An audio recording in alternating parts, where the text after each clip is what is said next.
Charlie Chaplin sits at a corner table in the Crown and Anchor pub, nursing a pint of bitter and enjoying a rare evening of anonymity.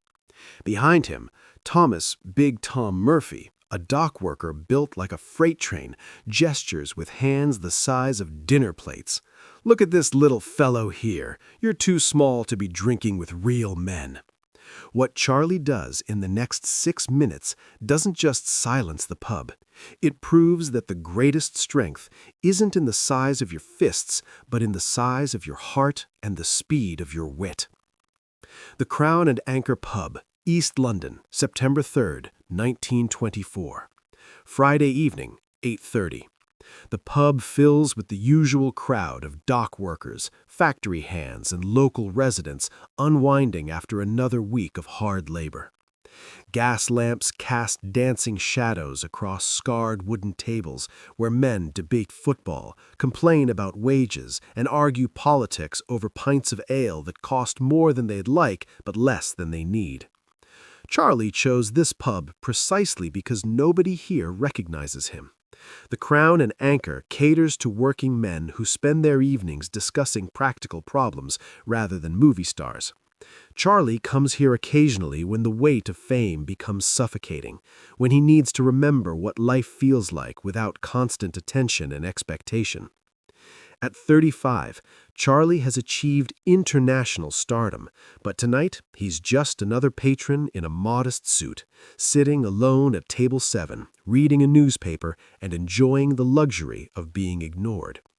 His success hasn't erased the memory of growing up in these same East London neighborhoods, sleeping in workhouse beds, wondering where his next meal would come from. Thomas Murphy stands 6 feet 4 inches tall and weighs 280 pounds. His hands have unloaded cargo ships for 15 years. His arms have lifted steel beams that would crush smaller men. His voice can be heard over dock machinery from 50 yards away. At 42, he's earned respect through physical capability and isn't accustomed to anyone questioning his authority in places like this. Big Tom notices Charlie immediately, not because he recognizes him, but because Charlie looks different from the usual clientele. Too clean, too well-dressed, too small for a neighborhood where survival often depends on physical intimidation. To Tom, Charlie represents the kind of soft, privileged outsider who doesn't belong in working-class spaces. Charlie senses the attention before Tom approaches. Years of street experience taught him to read dangerous situations before they escalate. He doesn't look up from his newspaper, but his peripheral vision tracks Tom's movement across the crowded pub. "Evening, stranger," Tom says, his voice carrying easily over the general conversation. "Don't believe I've seen you around here before." Charlie looks up with a friendly smile. "Good evening. Just enjoying a quiet pint and catching up on the news." Tom's laugh is loud enough to draw attention from nearby tables. "Catching up on the news. Listen to this one, boys. He's catching up on the news." Several dock workers grin, sensing entertainment brewing. "You're not from around here, are you, little fella?" Tom continues, his tone becoming more pointed. "This isn't the kind of place for gentlemen who catch up on the news. This is a working man's pub." Charlie folds his newspaper carefully. "I can see that. Seems like a good pub for working men. Mind if I ask what line of work you're in?" "Dock work. 15 years unloading ships, moving cargo that would break your back." Tom flexes his massive forearms for emphasis. "Real work, physical work, the kind that builds real men." "Sounds like demanding work," Charlie responds genuinely. "Must require significant strength and skill." Tom seems momentarily surprised by Charlie's respectful tone, but he's committed to his performance now. "That's right. And what do you do, little fella? Push papers around an office? Count money for rich men?" Charlie considers his answer carefully. "I work in entertainment. Try to make people laugh." This draws another loud laugh from Tom. "Entertainment, making people laugh. That's not real work. That's playing dress-up for money." The pub has grown quieter now. conversations pausing as patrons sense the developing confrontation. Charlie realizes he has a choice: de-escalate and leave quietly, or engage with Tom's challenge in a way that might teach everyone something valuable. Tom, may I call you Tom? You're absolutely right that entertainment isn't the same as dock work, but tell me something. After 15 years of moving cargo, do you ever feel like laughing? Tom blinks, not expecting the question. What's that supposed to mean? I mean, after a hard day's work, when your back aches and your hands are raw, do you ever want to forget about the difficulty and just enjoy being alive for a few minutes? Well, sure, that's what the pub is for. Exactly. So maybe making people laugh isn't just playing dress-up for money. Several patrons nod thoughtfully, but Tom isn't ready to concede the argument. That's pretty words, little fella, but you still look like you couldn't lift a feather, much less earn an honest living. You're too small to do real work. Charlie stands up slowly. At 5 feet 7 inches and 140 pounds, he looks absurdly small next to Tom's massive frame. The physical contrast draws murmurs from the crowd. Tom, you're right. I am small. Always have been. But can I show you something? Before Tom can respond, Charlie begins a brief physical demonstration. He balances perfectly on one leg while extending his arms, then transitions smoothly into a handstand, then into a series of tumbling movements that end with him sitting back down at his table without disturbing his beer glass. The pub erupts in applause. Even Tom looks impressed despite himself. "I was quite something," Tom admits, "but it's still not real work. Tom, what you just saw took me 15 years to learn. 15 years of training my body to move precisely, to balance perfectly, to control every muscle. It's not the same as dock work, but it's not easier. It's different." Charlie stands again, but this time he approaches Tom directly. "May I ask you something personal?" Tom nods, curious now rather than hostile. "Do you have children, Tom?" "2 boys, 8 and 10. Do they ever ask you to play with them, to make them laugh, to help them forget about things that worry them?" Tom's expression softens. "Course they do." "And when you make them laugh, when you see their faces light up, does that feel important to you?" "Most important thing in the world." Charlie nods. "That's what I do, Tom. But for grown-ups, who sometimes need to feel like children again.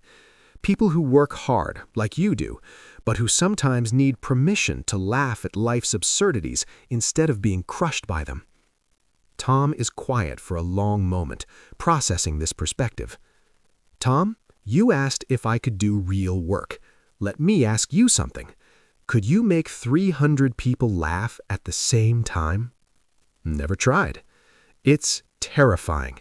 You stand in front of hundreds of strangers, and you have maybe 30 seconds to earn their attention before they decide you're wasting their time. If you fail, they let you know immediately and completely." Charlie sits back down and gestures for Tom to join him. After a moment's hesitation, Tom pulls up a chair. "Tom, you're absolutely right that physical strength matters. It built this city, moved the cargo that feeds it, constructed the buildings that shelter it. I respect that completely. But there are different kinds of strength." "What do you mean?" "I mean the strength to get up after you've failed in front of hundreds of people and try again the next night. The strength to find something funny in circumstances that could easily make you cry. The strength to make other people feel better when you're struggling yourself." Tom considers this. "Never thought about it that way."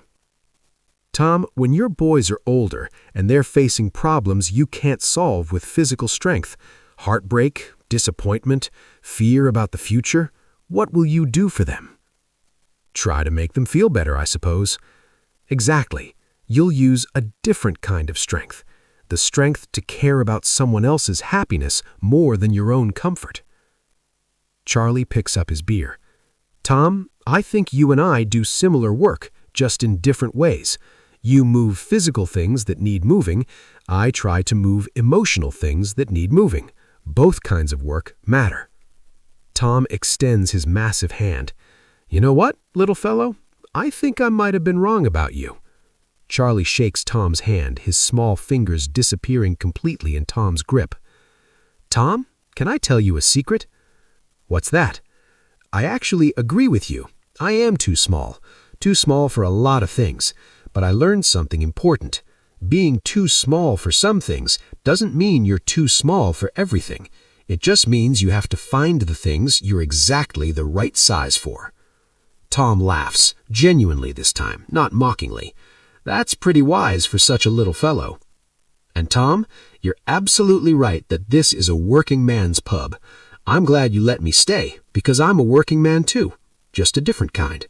The pub returns to its normal rhythm, conversations resuming, but something has changed. Several patrons approach Charlie throughout the evening, curious about his work, sharing stories about times when laughter helped them through difficult periods. Big Tom buys Charlie's next round. "Tell me honestly, what kind of entertainment work do you actually do?" Charlie smiles. "I make moving pictures. Try to create characters people can relate to." "Moving pictures? Like at the cinema?" "Exactly like at the cinema." "Well, I'll be. My boys love going to the pictures. Always talking about some little tramp character who gets into trouble but somehow makes everything work out." Charlie's smile widens. "Is that so?" As the evening winds down, Tom walks Charlie to the door. "You know, little fellow, you taught me something tonight. Size isn't everything. Heart matters more." "And you taught me something, Tom. Physical strength and emotional strength aren't opposite things. They're partners. This city needs both." Tom extends his hand again. "Hope you'll come back sometime. This pub could use more conversation like tonight." Charlie shakes Tom's hand warmly. "I'd like that very much." Walking home through East London's familiar streets, Charlie reflects on the evening's lesson. He entered the Crown and Anchor expecting anonymity, but discovered something more valuable: the reminder that respect isn't about size, strength isn't only physical, and the best conversations happen when people look past surface differences to recognize shared humanity. Big Tom returns to his family that night with a new story to tell his boys about the little fellow at the pub who taught him that courage comes in many sizes, and the most important strength is the strength to make other people feel better about being alive. The 6 minutes Charlie spent explaining his work to Tom became 6 minutes that changed how both men understood the relationship between physical and emotional labor, between different kinds of strength, between the many ways people contribute to making life bearable for everyone else. Sometimes the biggest response to being called too small isn't growing larger. It's proving that small can be exactly the right size for the job that needs doing.